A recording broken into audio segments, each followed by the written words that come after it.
ನಮಸ್ಕಾರ ವೀಕ್ಷಕರೇ, ನಾನು ಡಾಕ್ಟರ್ ಭರಣಿ ರಾಜು, ರೇಖಿ ಗ್ರ್ಯಾಂಡ್ ಮಾಸ್ಟರ್ ಮತ್ತು ಮಾಸ್ಟರ್ ಹಿಪ್ನೋಟೈಸರ್. ಇದು ಸಂಜೀವಿನಿ ರೇಖಿ ಹೀಲಿಂಗ್ ಸೆಂಟರ್.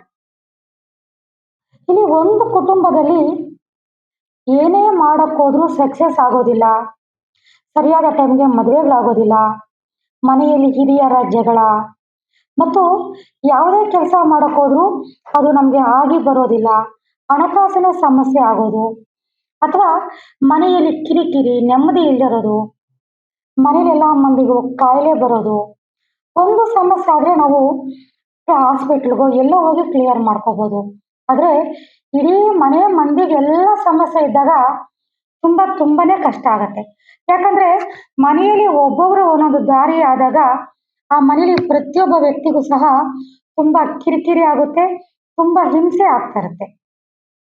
ಇದೇ ತರ ಸಮಸ್ಯೆಯಲ್ಲಿ ನಮ್ಮ ಹತ್ರ ನಮ್ಮ ಸೆಂಟರ್ ಅನ್ನು ಹುಡ್ಕೊಂಡು ಸಮಸ್ಯೆಗಳಿಂದ ಬಂದಂತಹ ಒಂದು ವ್ಯಕ್ತಿಗೆ ಅವರ ಕುಟುಂಬಕ್ಕೆ ಏನಾಗಿತ್ತು, ಯಾವ ತರ ಸಮಸ್ಯೆಯಿಂದ ಅವ್ರ ಕುಟುಂಬ ಬಳಲ್ತಾ ಇತ್ತು ಅನ್ನೋದನ್ನ ನಾನು ಒಂದು ಚಿಕ್ಕ ವಿಡಿಯೋವನ್ನ ಮಾಡಿದ್ದೀನಿ. ಈ ವಿಡಿಯೋವನ್ನ ನಿಮ್ಮ ಮುಂದೆ ತರುವಂತಹ ಪ್ರಯತ್ನವನ್ನ ನಾನು ಪಡ್ತಾ ಇದ್ದೀನಿ. ಈ ವಿಡಿಯೋ ಹಾಕುವಂತ ಉದ್ದೇಶ ಇಷ್ಟೇ, ಯಾರು ಯಾವುದೇ ಸಮಸ್ಯೆ ಇರಲಿ ಖಂಡಿತ ಇಲ್ಲಿ ರೇಖಿ ಹೀಲಿಂಗ್ ಸೆಂಟರ್ ಅಲ್ಲಿ ನಿಮಗೆ ಪರಿಹಾರ ಇರುತ್ತೆ. ಮತ್ತು ಇಂಥ ಸಮಸ್ಯೆಗಳು ಯಾರಿಗಾದ್ರೂ ಮನೆಯಲ್ಲಿ ಇದ್ರೆ ದಯವಿಟ್ಟು ನಮ್ಮನ್ನ ಸಂಪರ್ಕಿಸಿ ಅಂತ ಈ ವಿಡಿಯೋವನ್ನ ನಿಮ್ಮ ಮುಂದೆ ಇಡ್ತಾ ಇದ್ದೀನಿ. ಸರ್, ತಮ್ಮ ಹೆಸರು? ರಾಜನ್ ಅಂತ. ಏನು? ರಾಜ್ಕುಮಾರ್. ರಾಜ್ಕುಮಾರ್. ಈಗ ನೀವು ಎಲ್ಲಿಂದ ಬಂದಿದ್ದೀರಾ? ಬಿಜಾಪುರದಿಂದ ಬಂದಿದ್ದೀರಾ. ನಿಮ್ಮ ಸಮಸ್ಯೆ ಏನಿದೆ? ನಾನು ಮನೆಯಲ್ಲಿ ಪ್ರಾಬ್ಲಮ್ ಇದೆ. ಮನೆಯಲ್ಲಿ ಪ್ರಾಬ್ಲಮ್ ಇದೆ. ಏನೇನ್ ಪ್ರಾಬ್ಲಮ್ ಇದೆ? ಅಪ್ಪ ಅಮ್ಮ ಹೊಂದಾಣಿಕೆ ಇಲ್ಲ, ಗಲಾಟೆ ಮಾಡೋದು. ಅಪ್ಪ ಅಮ್ಮ ಹೊಂದಾಣಿಕೆ ಇಲ್ಲ, ಗಲಾಟೆ ಮಾಡೋದು. ಒಬ್ರು ಸೇರೋದಿಲ್ಲ, ಪಕ್ಕದ ಮನೆ ಎದುರಲ್ಲ ಅದ ಮಾಡೋದು. ಅಂದ್ರೆ ಅಕ್ಕಪಕ್ಕದಲ್ಲೆಲ್ಲ ವೈರುತ್ವ ಇದೆ. ಹೊಲದಾಗ ಕೆಲಸ ಮಾಡಿ ಯಾವತ್ತು ಒಂದು ಸಕ್ಸಸ್ ಆಗ್ತಾ ಇಲ್ಲ. ವ್ಯವಸಾಯ ಮಾಡಿದ್ದು ಸಕ್ಸಸ್ ಆಗ್ತಾ ಇಲ್ಲ. ಈ ತರ ಆಗ್ತದೆ ಮೇಡಮ್ ಎಲ್ಲ ಪ್ರಾಬ್ಲಮ್. ಆಮೇಲೆ ಮನೆಯಲ್ಲಿ ಇನ್ನು ಯಾರ್ಯಾರು ಇದ್ದೀರಾ? ಮನೆಯಲ್ಲಿ ಇನ್ನು ಯಾರ್ಯಾರು ಇದ್ದೀರಾ? 3 ಜನ ಅಣ್ಣ ತಮ್ಮರು ಮೇಡಮ್. 3 ಜನ ಅಣ್ಣ ತಮ್ಮಂದ್ರು. ಓಕೆ, 3 ಜನ ಅಣ್ಣ ತಮ್ಮಂದ್ರು ಯಾವ ತರ ಇದ್ದೀರಾ? ಮೇಡಮ್ ಒಬ್ಬರಿಗೆ ಯಾರ ಮಾತು ಒಬ್ಬರಿಂದ ಒಬ್ಬರು ಕೇಳೋದಿಲ್ಲ, ಒಬ್ಬರನ್ನು ಕೇಳೋದಿಲ್ಲ. ಆತರ ಒಬ್ಬರ ಮಾತು ಒಬ್ರು ಕೇಳ್ತಾ ಇಲ್ಲ. ಕೆಲಸ ಒಬ್ಬರನ್ನು ಮಾಡೋದಿಲ್ಲ, ಆತರ ಆಗಿದೆ ಮೇಡಮ್. ನಿಮ್ಮ ಮನೇಲಿ ಮದುವೆಗಳು ಆತರ ಯಾವ ತರ ಕರೆಕ್ಟ್ ಟೈಮ್ ಏನ್ ಆಗ್ತಾ ಇದೆ? ಕರೆಕ್ಟ್ ಟೈಮಿಗೆ ಮದುವೆ ಬರ್ತಾರೆ, ಹೆಣ್ಣು ಹುಡುಗ ಬಂದಿರ್ತಾರೆ, ಬಂದ್ಬಿಟ್ಟು ಅವ್ರು ನೋಡ್ತಾರೆ, ಮತ್ತೆ ಹೋಗ್ಬಿಡ್ತಾರೆ, ಸೈಲೆಂಟ್ ಆಗಿ ಹೋಗ್ಬಿಡ್ತಾರೆ, ಏನು ಮಾತಾಡೋದಿಲ್ಲ. ಮತ್ತೆ ಹೇಳ್ತೇವೆ ಅಂತಾರೆ, ಆಮೇಲೆ ನೋಡೋದು ಒಂದು ಫೋನೇ ತೆಗಿಯಲ್ಲ. ಅಂದ್ರೆ ಮನೇಲಿ ಮದುವೆಗೆ ನೋಡ್ಕೊಂಡು ಹೋಗ್ತಾರೆ, ಬಟ್ ಮತ್ತೆ ಅದು ಸೆಟ್ ಆಗ್ತಾ ಇಲ್ಲ, ಮದುವೆ ಸೆಟ್ ಆಗ್ತಾ ಇಲ್ಲ. ಕಾಲ್ ಮಾಡಿದಾಗ ಮತ್ತೆ ಅವ್ರು ಪಿಕ್ ಮಾಡ್ತಾ ಇಲ್ಲ. ಓಕೆ. ಆಮೇಲೆ ಹಣಕಾಸಲ್ಲಿ ಏನಾದ್ರು ಸಮಸ್ಯೆ ಇದೆಯಾ ನಿಮ್ಗೆ? ಏನಿಲ್ಲ ಹಣಕಾಸು ಏನಿಲ್ಲ, ಅದೇ ಪ್ರಾಬ್ಲಮ್ ನಮ್ಗೆ. ಇದೇ ಪ್ರಾಬ್ಲಮ್ ಆಗ್ತಾ ಇದೆ.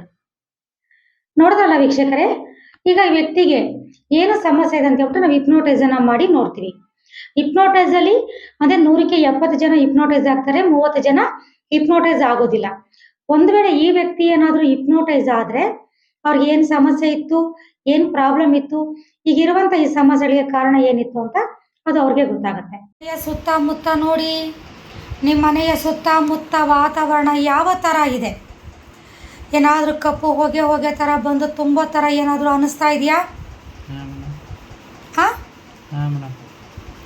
ನಿಮ್ಮ ತಂದೆ ತಾಯಿಯರ ಮುಖವನ್ನ ನೋಡಿ, ನಿಮ್ಮ ತಂದೆ ತಾಯಿಯ ಮುಖವನ್ನ ನೋಡಿದಾಗ ಏನಾದ್ರೂ ಕಪ್ಪು ಹೊಗೆ ತರ ಬಂದು ತುಂಬ ತರ ಆಗಲಿ, ಅಥವಾ ಅವರ ಮುಖ ನೋಡಿದಾಗ ಬೇರೆ ಗಂಡಿನ ತರ, ಬೇರೆ ಹೆಣ್ಣಿನ ತರ ಏನಾದರೂ ಕಾಣಿದ್ರೆ ಅವರಲ್ಲಿ ಪ್ರೇತಾತ್ಮ ಇದೆ ಅಂತ ಅರ್ಥ. ಅವರ ಮುಖವನ್ನು ಸ್ಪಷ್ಟವಾಗಿ ನೋಡಿ, ಅವರ ಮುಖದಲ್ಲಿ ಯಾವ ತರ ಕಾಣ್ತಾ ಇದೆ? ಕಪ್ಪು ಹೊಗೆ ತರ ಕಾಣ್ತಾ ಇದೆ. ಆ ಕಪ್ಪು ಹೊಗೆ ಎಲ್ಲಿಂದ ಬರ್ತಾ ಇದೆ ಅಂತ ನೋಡಿ. ಅದೇನು ಮಾಟ ಮಂತ್ರನ, ಪ್ರೇತಾತ್ಮದ ಶಕ್ತಿನ, ಅಥವಾ ಬೇರೆ ಯಾವ ಶಕ್ತಿ ಅದು? ಮಾಟ ಮಂತ್ರ ಅನ್ಸದ್ ಮೇಡಮ್. ಮಾಟ ಮಂತ್ರ ಅಂತ ಅನಿಸ್ತಾ ಇದೆ. ನಾನು 3ರಿಂದ 0 ಎಣಿಸ್ತೀನಿ. ನಿಮ್ಮ ಅಣ್ಣ ಮತ್ತು ಅತ್ತಿಗೆಯವರ ಮುಖವನ್ನು ನೋಡಿ.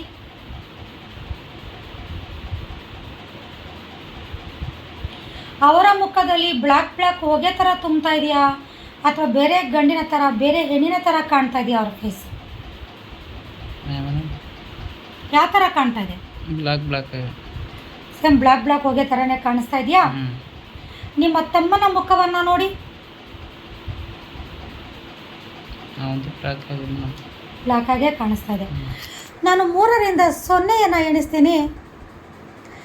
ಎಷ್ಟು ದಿನಗಳ ಹಿಂದೆ ಅಥವಾ ಎಷ್ಟು ವರ್ಷಗಳ ಹಿಂದೆ ನಿಮಗೆ ಮಾಟ ಮಂತ್ರ ಮಾಡ್ತಾ ಇರ್ತಾರೋ ಆ ಸ್ಟೇಜ್ಗೆ ಹೋಗಿ ನೀವು ನಿಂತ್ಕೊಳ್ತಾ ಇದ್ದೀರಾ. 3, 2, 1, 0 ಗೋ. ನೋಡಿ, ಎಷ್ಟು ವರ್ಷಗಳ ಹಿಂದೆ ಅಥವಾ ಎಷ್ಟು ತಿಂಗಳುಗಳ ಹಿಂದೆ ಮಾಟ ಮಂತ್ರ ಮಾಡಿರುವಂಥ ಜಾಗಕ್ಕೆ ಹೋಗಿ ನೀವು ನಿಂತ್ಕೊತಾ ಇದ್ದೀರಾ. ಅಲ್ಲಿ ಯಾರು ಮಾಡಿಸ್ತಾ ಇದ್ದಾರೆ ಅಂತ ನೋಡಿ. ಹಾಂ, ಯಾರಂತ ಗೊತ್ತಾಗಿಲ್ಲ. ಹಾಗೆ ಆಳವಾಗಿ ನೋಡಿ. ಅವರ ಮುಖ ನಿಮಗೆ ಸಂಪೂರ್ಣವಾಗಿ ಗೊತ್ತಾಗುತ್ತೆ. ಯಾರು ಮಾಟ ಮಂತ್ರವನ್ನು ಮಾಡಿಸ್ತಾ ಇದ್ದಾರೆ ನೋಡಿ. ಯಾರು ಮಾಟ ಮಂತ್ರವನ್ನು ಮಾಡ್ತಾ ಇದ್ದಾರೆ? ಸುತ್ತಮುತ್ತ ಇರೋರು. ಎಷ್ಟು ವರ್ಷಗಳ ಹಿಂದೆ ಎಷ್ಟು ತಿಂಗಳುಗಳ ಹಿಂದೆ ಮಾಡಿದ್ದಾರೆ ನೋಡಿ. ಸುಮಾರು ವರ್ಷ ಆಯ್ತು ಮೇಡಮ್. ಸುಮಾರು ವರ್ಷ ಆಗಿದೆ. ಓಕೆ.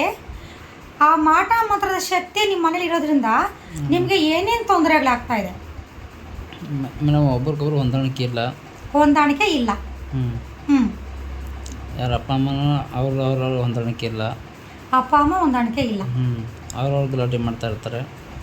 ಒಬ್ಬರು ಮಾತು ಒಬ್ಬರು ಕೇಳೋ ಮನ್ಯಾಗ ಯಾರಾದ್ರೂ. ಮನೇಲಿ ಸಮಸ್ಯೆ ಜಗಳ ಆಗ್ತಾ ಇದೆಯಾ? ನೀವು ಮಾಡುವಂತಹ ವ್ಯವಸಾಯ ಎಲ್ಲನೂ ಎಲ್ಲ ಉಲ್ಟಾ ಆಗ್ತಿದೆ ಮೇಡಮ್. ಎಲ್ಲ ಉಲ್ಟಾ ಆಗ್ತಾ ಇದೆ. ನಾನು 3ರಿಂದ 0 ಎಣಿಸ್ತೀನಿ ನೋಡಿ. ಆ ಸುತ್ತಮುತ್ತ ಇರೋರು ಯಾರಂತ ಸ್ಪಷ್ಟವಾಗಿ ನಿಮಗೆ ಕಾಣ್ತಾರೆ ನೋಡಿ. 3, 2, 1, 0 ಗೋ. ನೋಡಿ, ಹೆಸರನ್ನು ಹೇಳ್ಬೇಡಿ. ಗಂಡಸರು ಹೆಂಗಸರು ಯಾರು ಕಾಣ್ತಾ ಇದ್ದೀರಾ ನೋಡಿ. ಗಂಡಸರು ಎಷ್ಟು ಜನ? ಒಬ್ಬರೇ ಕಾಣ್ತಾರೆ. ನೋಡಿದ್ರಲ್ಲ ವೀಕ್ಷಕರೇ, ಒಂದು ಸಮಸ್ಯೆ ಮನೆಯಲ್ಲಿ ಯಾವ ಥರ ಪ್ರಭಾವವನ್ನು ಬೀರುತ್ತೆ. ನಮಗೆ ಗೊತ್ತಿಲ್ಲದಿರುವಂತಹ ವಿಷಯಗಳು ಸುತ್ತಮುತ್ತ ಎಷ್ಟು ನಡೀತಾ ಇರುತ್ತೆ. ಈ ಕಾಲದಲ್ಲಿ ಯಾವುದು ಮಾಟ ಮಂತ್ರ, ಪ್ರೇತಾತ್ಮ ಅಂದರೆ ಯಾರೂ ನಂಬೋದಿಲ್ಲ. ಆದರೆ ಸಮಸ್ಯೆ ತಮ್ಮ ಬಳಿಗೆ ಬಂದಾಗ ಅಥವಾ ಸಮಸ್ಯೆಯನ್ನು ನಾವು ಎದುರಿಸಿದಾಗ ಅಥವಾ ಆ ಸಮಸ್ಯೆಯಿಂದ ನಾವು ಬಳಲಿದಾಗ ಮಾತ್ರ ಇಂಥ ಸಮಸ್ಯೆ ಇದೆ ಅಂತ ಪ್ರತಿಯೊಬ್ಬರಿಗೂ ಅರ್ಥ ಆಗತ್ತೆ. ಸಮಸ್ಯೆ ತನ್ನವರೆಗೂ ಬರೋವರೆಗೂ ಯಾವುದೇ ಪೂರ್ವ ಜನ್ಮ, ಪ್ರೇತಾತ್ಮ, ಮಾಟ ಮಂತ್ರವನ್ನು ನಂಬೋದಿಲ್ಲ. ಈಗ ಈ ವ್ಯಕ್ತಿಯ ಬಾಯಿಂದ ಅವ್ರ ಮನೇಲಿ ಏನು ಸಮಸ್ಯೆ ಐತೆ ಅಂತ ನೀವು ಕೇಳಿದ್ರಲ್ವಾ. ದಯವಿಟ್ಟು ನಿಮ್ಮ ಮನೆಯಲ್ಲಿ ಯಾರಿಗೇ ಸಮಸ್ಯೆ ಇರಲಿ, ದಯವಿಟ್ಟು ನಮ್ಮನ್ನು ಸಂಪರ್ಕ ಮಾಡಿ. ಮತ್ತು ರೇಖಿ ಮತ್ತು ಹಿಪ್ನೋಟೈಸ್ ತುಂಬ ಸರಳವಾದ ವಿದ್ಯೆಗಳು, ಯಾರು ಬೇಕಾದರೂ ಕಲಿಯುವಂತಹ ವಿದ್ಯೆಗಳು. ಇದಕ್ಕೆ ಯಾವುದೇ ರೀತಿಯ ವಿದ್ಯಾರ್ಹತೆ ಇರುವುದಿಲ್ಲ. ಒಬ್ಬರು ರೇಖಿಯನ್ನು ಕಲಿತ್ರೆ ಇಡೀ ಮನೆ ಮಂದಿ ಎಲ್ಲ ಸಮಸ್ಯೆಯನ್ನು ಕ್ಲಿಯರ್ ಮಾಡ್ಕೋಬೋದು. ನೀವು ರೇಖಿ ಮಾಡ್ಕೋಬೋದು, ನಿಮ್ಮ ಮನೆಯವರು ಸಹ ರೇಖಿ ಮಾಡ್ಬೋದು ಅಂತ ಹೇಳ್ತಾ ನಮಸ್ಕಾರ ವೀಕ್ಷಕರೇ.